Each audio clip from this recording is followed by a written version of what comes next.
Today we are going to use substitution to solve some linear systems of linear equations, and we use substitution whenever you have a variable by itself. So for instance here I have x equals 2y minus 4.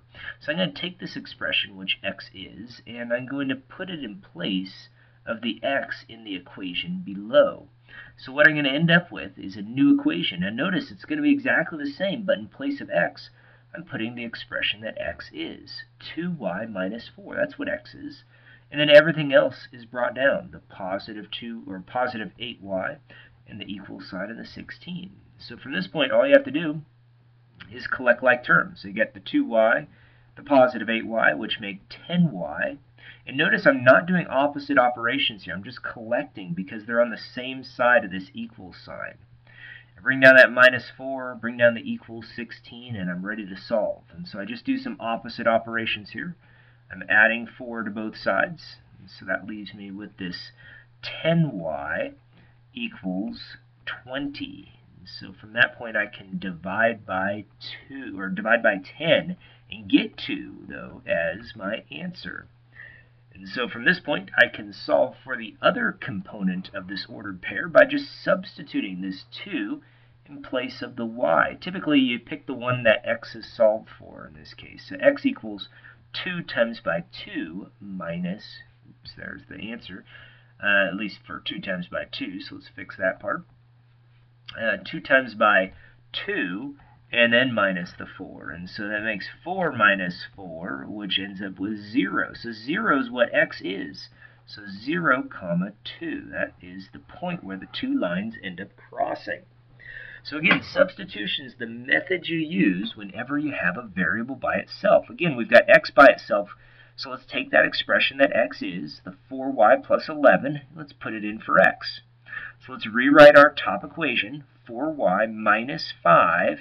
Now notice that the negative 5 is being multiplied by x. So we need to do the same thing here. We need to multiply negative 5 by the expression that x is, which is 4y plus 11. And this will all equal 9. And so we go ahead and do some work there. 4y minus 20y minus 55 all equals 9. So notice I distributed the negative 5 over both of those numbers, and that's how those values changed. And that's important to do, otherwise you're going to get the wrong answer. So again, these numbers are all on the left side of the equation here, so I can just collect the terms. So looking at the sign, it's opposite in sign, so I'm going to subtract negative 16y minus 55 equals 9. And so I can go ahead and collect some like terms. So that's a negative 55, so I'm going to just add 55 to both sides. And when I do that, I end up with this negative 16y equals, adding these two numbers together, I get 64. And so notice that they're opposite in signs. So you got to be really careful in the signs here. Always go and double check your numbers here. You got more negatives than positives, so that's why it's negative. Here I have to add, so I definitely have a positive there.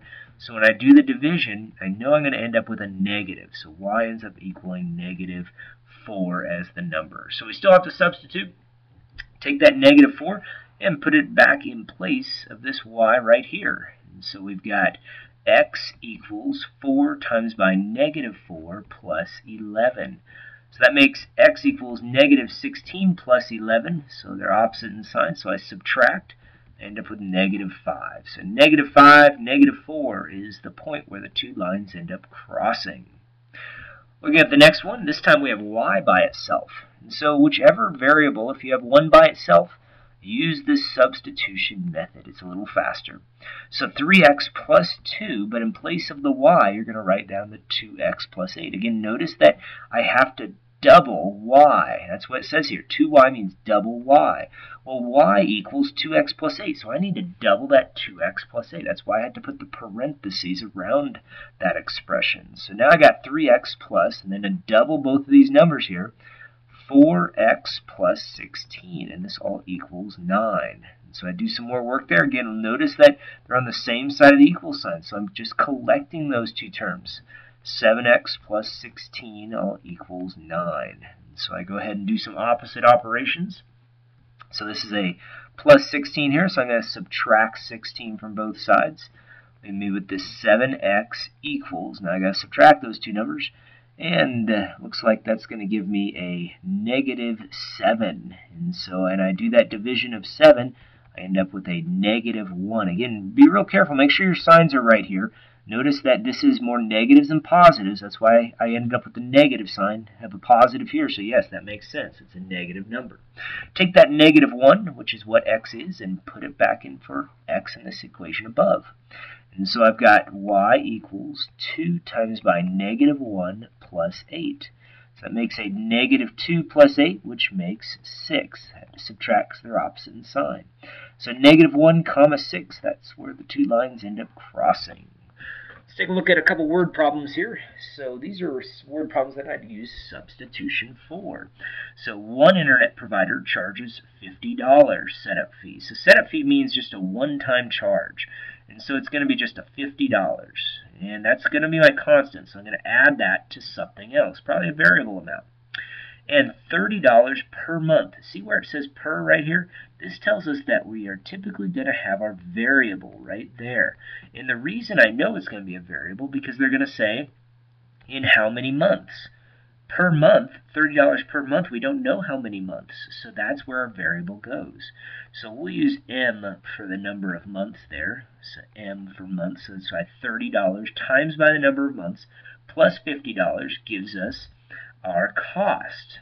So this is our cost for this one internet provider. Another has no setup fee, so there's no cost here, so it's just 0 for the initial fee, and $40 per month. Again, when you see this per, you're dealing with the variable amount. So $40 times the number of months, and that'll equal a cost. And so what they want to know is in how many months will the cost be the same. So what we're going to do is we're going to set these equal to each other. Pretty much what we're doing is taking this 30m plus 50 and putting it in for C. And so we've just got 30m plus 50 equals 40m. Now, I don't need to write that 0 because it doesn't affect the problem. So from there, here I have to do opposite operations because I'm going from one side of the equal sign to the other side. So here's where I do use those opposite operations. So we do that, and we've got 50 now equals 10m. So when you divide by the 10, you'll get your answer for the number of months. So it's only 5 months, and they'll end up charging the same amount. So 5 months is the number of months that they'll end up charging the same. Let's find out what that cost will be. Let's just take this 5 and substitute it. It doesn't matter which equation you pick. They're both going to be the same because they're going to charge the same after 5 months. And so 40 times by 5. So that gives me $200. So after 4 or 5 months, they'll charge $200. Both of them will. Now, before 5 months, the one that had the less initial charge was cheaper. So this one was cheaper. But after 5 months, the first one is going to end up being cheaper because it charges less per month. Let's take a look at one other problem similar to that. It talks about Jim charges. So let's write down Jim. His charge equals $60, cost of $60, and this is initial cost. So this is like a one-time fee. $60, and we're charging $80 per month. See that word per? That typically tells us that we've got our variable right at that point. And the reason I know it's a variable because I go to the question here, in how many months? In how many months? We don't know the number of months. That's our variable amount. And so 80 times by the number of months. Now Ed has a different charge. His charge is one-time fee of $160. So one-time fee is like the initial charge, $160. But he only charges $70 each month. So when you see each, that's just like per. That tells us that's our variable amount most likely if the question is how many months, and it is. So it's 70 times by m. Now we go ahead and solve because they want to know in how many months they'll charge the same. So in the same means we're going to set the two equations equal to each other. So we just rewrite it.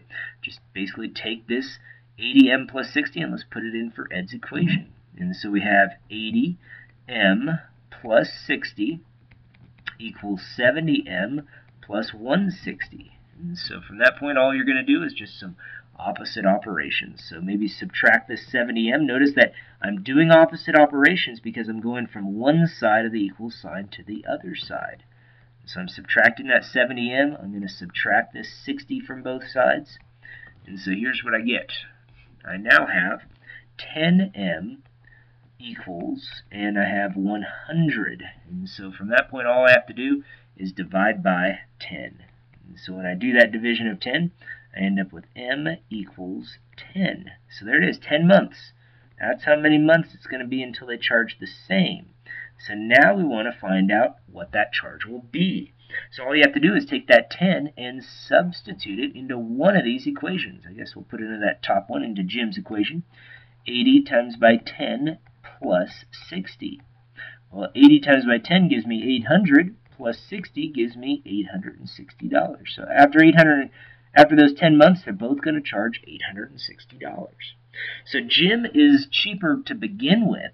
Before the 10 months, Jim is the one you want to go with because his initial charge was less. After the 10 months, you want to go with Ed because his dollar per month is cheaper, $70 per month. So he would be cheaper if you're going past the 10 months. So that's what you'll end up seeing on tonight's homework. Good luck.